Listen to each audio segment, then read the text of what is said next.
Now, as we touched on earlier on this afternoon, we mentioned the European Arrest Warrant, an absolutely heinous piece of legislation, and I'm very pleased to be able to welcome Mr. Mark Turner, who's going to talk about the experiences of him and his son regarding this. Mark.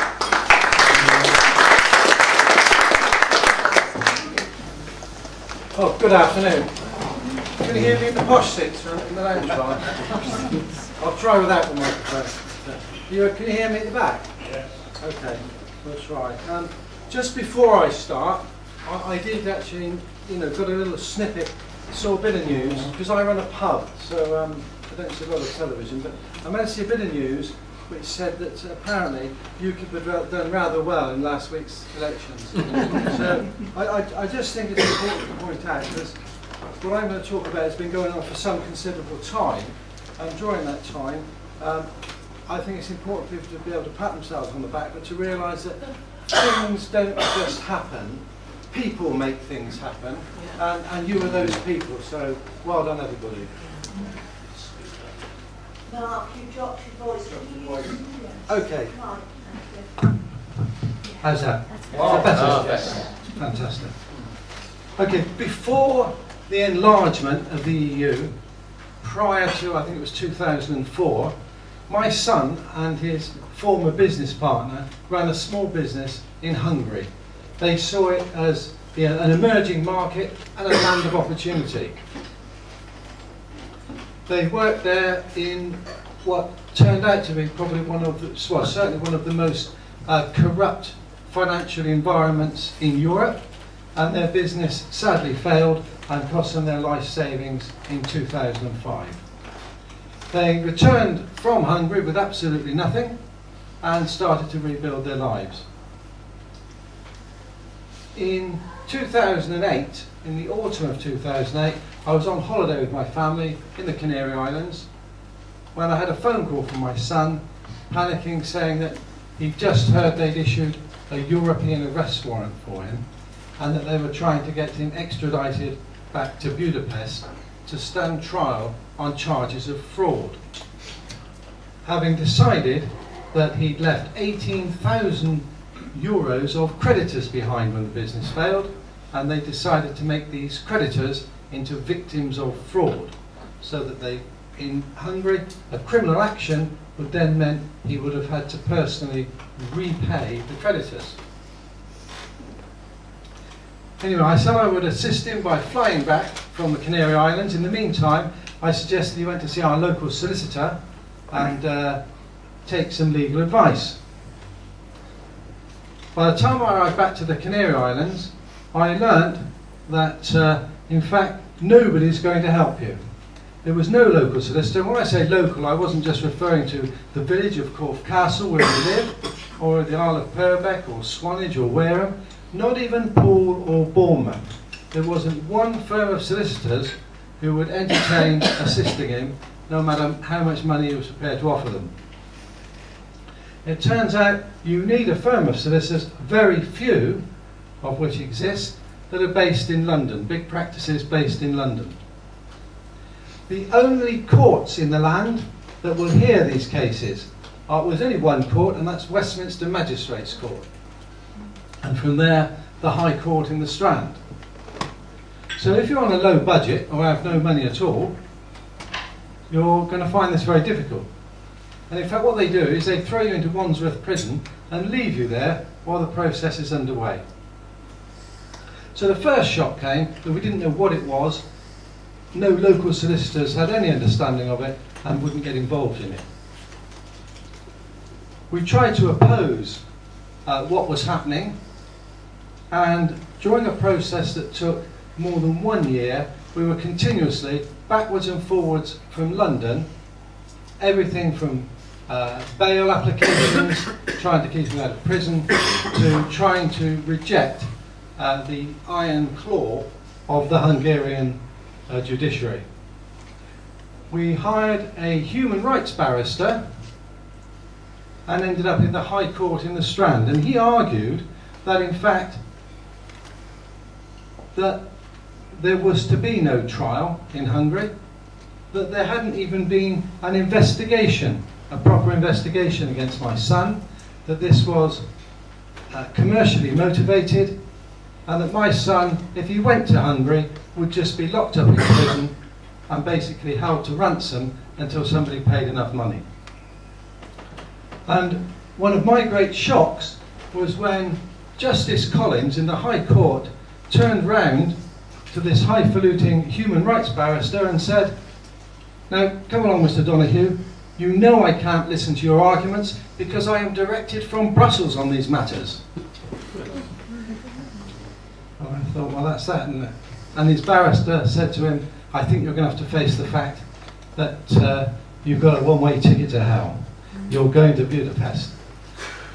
My son asked what would happen to him. Nobody in the court knew. They said, "You just have to report to Gatwick Airport, the Malav Airlines desk at 4 p.m. on Friday," which he did, and he drove his own car because he's never one to flout the law. He's never even had a speeding ticket. When he got to Gatwick Airport and was met by a member of Interpol and greeted by SOCA, the Serious and Organised Crimes Agency, who on their website say they specialise in people trafficking, drug dealers, international firearms smuggling and all this sort of thing. They are the people who handed over my son to a bunch of Hungarian thugs dressed in jeans and black t-shirts, who, when the ITV news cameras tried to film them, started to put on balaclava masks. The Interpol agent said, no, you don't have to worry because they're only going to Budapest, they're not leaving Europe, and when they arrive, they'll be telephoning you, they'll tell you where they are, that they're well, because that's their right. So I had a lonely trip back to Corfe Castle and sat and waited for the phone to ring. And surprise, surprise, it didn't ring. I heard nothing, and I didn't hear anything the next day either. So now trying to find somebody when this has happened is very difficult. I contacted the Foreign and Commonwealth Office, I contacted the embassies, and they all reported back to me and said, no, we've spoken to the Hungarians and they've assured us that they have not detained any British citizens and they know nothing about them. So we appointed a Budapest lawyer and asked him if he could find them. Eventually he found them, but the Hungarian authorities wouldn't give him any access to them. They said, no, you have no mandate to represent these people, so you're not their lawyer. And he said, well, if you let me see them, I'll get them to sign the relevant paperwork. No, because we're not letting you see them because you haven't got the right relevant paperwork. They then moved them to another prison. I now know that talking to my son afterwards and eventually getting to see him, that what actually happened when he got there was that they were handcuffed so tightly that when they arrived at the police station, they had blood running from their wrists. They were led across the airport lounge in front of the other guests on a dog lead and dragged into a waiting police car, hurried away. When they asked to speak to the British consulate, they were just scorned and laughed upon and said, they don't want to speak to the likes of you. They were held what their lawyer called incognito. I made complaints back here in the UK to solicitors who said there was nothing they could do about it. We needed to speak to lawyers in Budapest. Lawyers in Budapest said, well, that's just how they do things over here. So I made complaints to our then Member of Parliament, Lord Knight he is now, Jim Knight, Lord Knight, who was a Right Honourable as well. And he said, well, there's nothing I can do. It's a judicial matter. We can't interfere. So I was on my own, wondering what to do, feeling fairly low, and the phone rang, and I picked it up, and it was a man called William Dartmouth. And he said, I've just heard what's happened to your son. He said, you're going to need some assistance, and we got together, and things looked up from there. And I will say he was such a brave, stalwart individual. He actually flew to Budapest and met with the Hungarian Justice Minister and explained how we British people do business, and told him the Hungarians, they should be ashamed of themselves and so on. And then following a long and hard diplomatic battle both here and in Brussels, eventually William was there to greet my son when he flew back into Gatwick Airport 4 months later. 4 months later, and he still hadn't been charged with anything. There was no trial. There was absolutely nothing. And incidentally, in case anybody is wondering, they drag you all across Europe and take you wherever they want to, but they never bring you home again. They just throw you out in the streets one day, and you've got nothing except a mobile phone which you had when you went, but the battery's now gone flat or whatever, and they don't care if you don't have tuppence in your pocket. You're just left on the far side of Europe to wander the streets. I have, through this process as well, met other people who have been victims of these warrants. People like Edmund Arapi, who was coming back through Gatwick Airport after having been on holiday with his family, to be arrested and taken away, and his family told to stand back because their father or the husband or whatever was in fact a convicted murderer and was wanted in Italy for some sort of mafia crimes. So he was immediately incarcerated in Wandsworth Prison, couldn't possibly be given bail because he was a murderer on the run, and he was going off to Italy to serve a life sentence, 27 years in fact. There could be no appeal because the trial in Italy had already been held, even though he wasn't there. They held it in absentia, because they do this a lot in Europe. And not only that, they'd had an appeal. And the lawyers that the state appointed to represent him in his absence had then appealed it. And he was still convicted, and there would be no court appearance in Italy because he just had to go and serve the sentence. And of course he didn't speak Italian. He'd never even been to Italy. So that's where he was going to be spending most of the rest of his life. And it was only after a big intervention by the Home Secretary, because the press at the time kicked up a big stink, because he claims he'd never even been to Italy, that checking with the Italian prosecutor's office and some DNA samples, they found that in fact it was a completely different person. It was just a case of mistaken identity, that somebody in the field of organised crime had used his identity at random and left that evidence behind so that some random person on the other side of Europe would appear to be the perpetrator of a crime. And all by the skin of his teeth, he would have spent the rest of his life rotting in an Italian prison.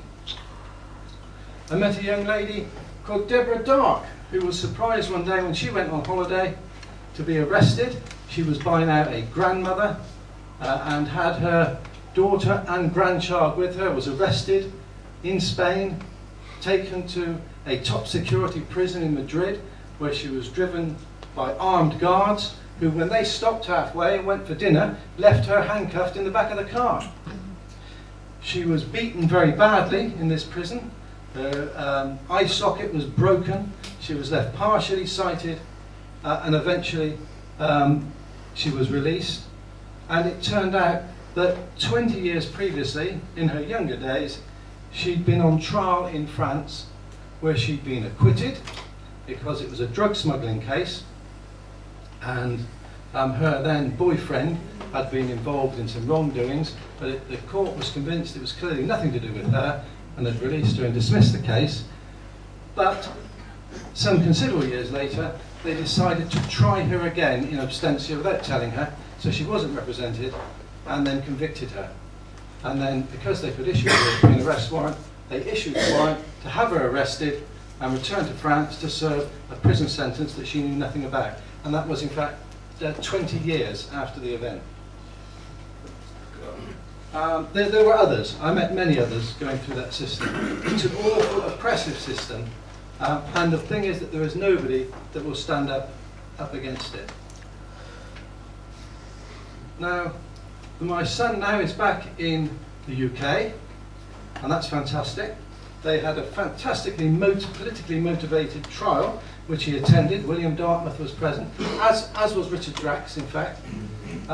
Both were insulted in the courtroom by the Hungarian authorities, but that's another story. But at the end of it, the judge summed up saying, well, I appreciate that you're not criminals. I appreciate that you're not criminals, and you never came here to commit any crime. But I have to find you guilty. Oh. So, following that through an appeal process, which all in all cost over £100,000, we got nowhere. His lawyer said, well, of course, this is because Michael, my son, had given evidence to 2 parliamentary committees. From that, the Hungarian ambassador had been summoned to appear before the Select Committee for Home Affairs and explain Hungary's actions, and was criticised that in all these years, by now it's 7 years of investigation, of incarceration and extradition, there had been no charges against my son. Well, 1 month later, an indictment arrived. They soon put that to rights. And now he's back here, and he's still fighting to clear his name, and we're off to this famous European Court of Human Rights. Here's many thousands of pounds later again. His lawyer has advised us we have to be careful going to this court, because if the outcome of the court is deemed against the interests of the European Union, it will probably be ruled as inadmissible, and the judges will refuse to listen to the case. So we have to watch the space to see where that goes next. My feelings, I mean, I thank everybody here for their actions in standing up to this European Union.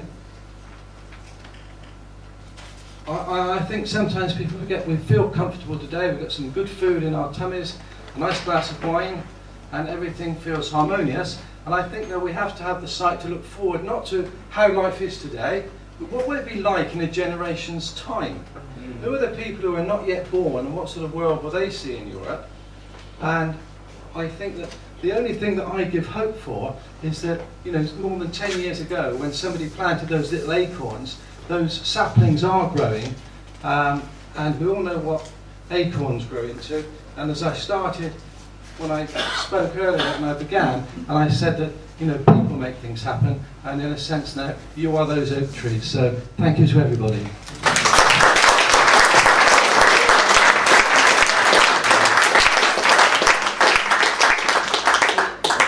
Thank you very much, Mark. Very moving, and I think if anybody ever wonders what we're fighting against for this EU, I think you've had a very graphic representation there. So, Marilyn. Perhaps Mark would just tell us what actually happened to his son and business partner in the prison, and the way they were treated. Horrendous. And how is Jason? Jason's like... Jason's okay. I mean, he's not physically damaged, but his life has gone downhill. Of course, when he was extradited, he was a top executive with a famous Midlands company, and of course he lost his job. Then came the divorce and separation from his family, and so on. So life does go downhill, but I mean, physically he's okay. Conditions inside the prison where they were held, it was which William Dartmouth actually went and inspected, and could tell his own stories of, but it was they were with good company, because it's the prison where, after the 1956 uprising, the Prime Minister at the time and his entire cabinet were executed and buried face down in the grounds. So with their hands tied with barbed wire, as they found them after the fall of the the Iron Curtain. But it's a high security prison he was in. He was on the 7th floor. He shared a small space with 4 of them, 3 Romanian gypsies, where he obviously couldn't speak Hungarian, so all the signs, all the language was Hungarian. And whenever the guards would enter the prison, they would shout at him. He wasn't sure what they were saying, because obviously they were speaking Hungarian. And eventually he said he developed sort of an affinity with deaf people, because when he couldn't understand what they were saying, they just shouted louder. And then they would point at signs, and you could just imagine in Hungarian they were saying, well, can't you read? Working these Hungarian signs. But life was tough in there. He lost when I first got to see him, after he'd been missing for about 2 months, and he'd lost about 2.5 stone in weight, was looking very withdrawn. They weren't allowed to exercise. You weren't even allowed to walk up and down the cell to do a press-up. Exercise was forbidden. I presume that was because it made people more manageable. but they would do things like come in and raid into the cells. Everybody would have to strip naked, go into the corridors and squat down naked in the corridors and so on. There was these prisons are not like our prisons. If you haven't got anything, you have to do without. When you go in there, you're handed, you've got a little cup and a washing up bowl, and that washing up bowl is your life, because that's what you have to use for washing. But because they don't give you any soap, you wash your own clothes in this little bowl, but they don't give you any soap powder. If you can't get that brought into you, you just do without it. And when you're living with these Romany gypsies, they have nothing. They have no outside support unit, so it was not a very pleasant place to be at all. And the food there, they'd get for breakfast and you had a little bowl of liquid pork fat and some stale bread and this sort of thing. So the place was full of bugs and whatever. It would drop on you in the middle of the night and bite you to death and goodness knows what. So it was a very unpleasant place. And also I learned Hungary has no regard for the rules of the European Union. They just take. You know, when they get money sent to them every day, they love this idea of the European Union, but they have no regard for its rules. The prison was racially segregated. Now, the prison argued, well, we do this because it keeps, you know, we have a more manageable environment, it causes less concerns. But they have white ethnic Hungarians on one floor, and then they'll have like Romany gypsies and foreigners on another floor, and they keep the two separate. There's no exercise yard there. You exercise on the rooftop of the building. There's a big cage built. The building is 7 stories high.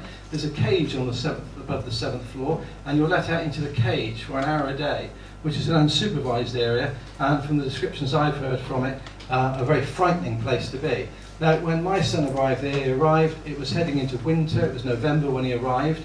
By the time he arrived in this environment in December, the temperature on the ground was already -13. And when you're on the above a 7th floor building and the wind's whistling through there, with the wind chill factor, it must have been well below -20. And all he had was the ambient summer clothes that he'd left with, because they don't provide you with any clothes. So that made life, you know, even more difficult. It was a really tough time for them. And but Jason had the worst. He had 2 self-confessed murderers that he was sharing, mass murderers as well, not just, you know, isolated incidents, professional killers he was sharing a cell with. And they quickly removed everything you have of any value at all. They even took his spectacles from him so that he couldn't read, his wristwatch, anything. Photographs of his family, absolutely everything they take of the other prisoners steal from you. And his lawyer, they are so bureaucratic, his lawyer couldn't even get a new pair of spectacles for Jason. In the end, he had to wear a pair and pretend they were his, bumping into things to go in. And then when he put them down, Jason was able to pick them up and take them from the desk. They trying to get any information or into them or out from them was more or less impossible. My son was there for 4 months, and in that time, nobody managed to get in any material, so he couldn't even get a newspaper. Even the embassy couldn't get a newspaper. He wasn't allowed an English-Hungarian dictionary. Nobody could get one of those into him. He learnt that the Hungarian people lie. They just lie all the time, because I couldn't understand it, but apparently the journalists over there explained to me that that's what it was like. The fear under the socialist communist regime was such, where you were questioned all the time, you had to give the right answers. So, for example, if somebody said to them, I'm going to pass you a blue plate, they would actually pass you a red plate and say, here's your blue plate. Because if the authorities had told them they're passing you that's what it was. It had to be whatever somebody said. And even when the most obvious things were not true, they would just say it anyway. He was there when a member of the British consulate was at a meeting in the prison with Michael after they'd had complaints that Michael had not been able to make contact with the consulate. And the British consul said to the prison guard, who was speaking English, Michael has asked for the rules of the prison in English, why haven't you provided them for him? They said, oh, we can't do that because we don't have them in English. And the British consul said, but I've just met another English prisoner who had the rules of the prison in English given to him by you. And he went, well, I can't comment on that. And they just lie all the time, which is quite unusual, because British people always just want to do the, you know, we'd hate to think that we were going to deliberately tell a lie. But no, they lie all the time. They lied, their embassy lied to cabinet ministers in England, quite blatantly lied. And there's somewhere a famous letter from Richard Drax to the Hungarian ambassador, telling them what he thought of their lies. But but it was a tough time for them in there. And Michael, my son, he was a happy-go-lucky, gregarious young man when he went over there. He'll never be the same again. Now, the thing is, he always drinks black coffee now, doesn't want any sugar, doesn't want any milk, because he's always worried that, maybe there'll be a time when he won't be able to have it again. So he's better off if you just don't have things. He's a minimalist now. But thank you very much for asking.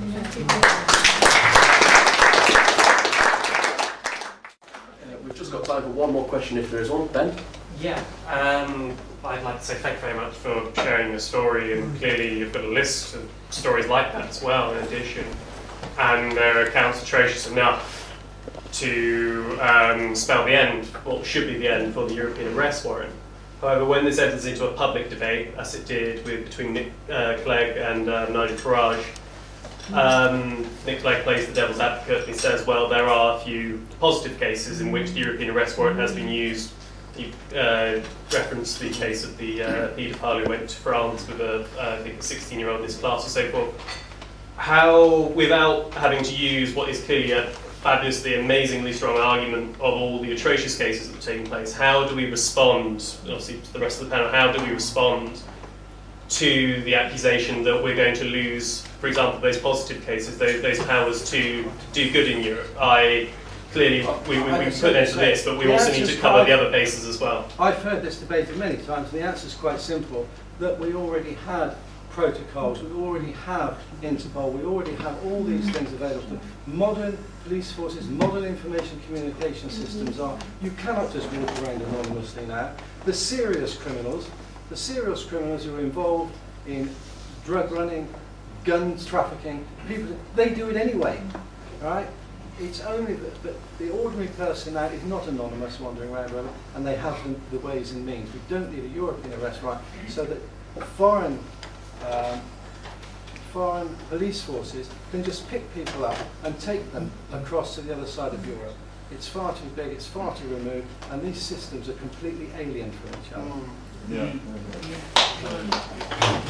Can I just add to that remarkable tale, saga, actually. The EU are proposing, the commissioners have proposed, therefore it's bound to happen, a Euro police force, Europol.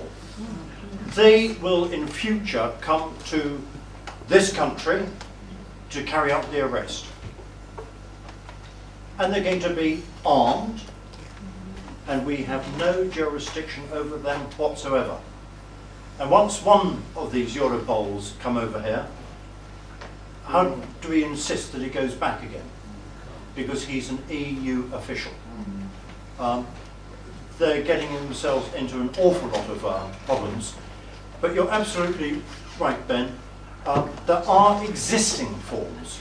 The fact that lawyers can take 6 months through an ordinary extradition process is merely a delaying tactic, I would suggest. But the real point is there are existing measures to extradite people from one country to another. And we are the only country that requires prima facie cases before you can be incarcerated. The rest of Europe don't. You have to prove your innocence after you're arrested. So Britain, we're old fuddy-duddies when it comes to the law, because our laws were set in the 12th century with the Magna Carta. Yeah. And that's the basis of what makes Britain and the British people different from the rest of Europe.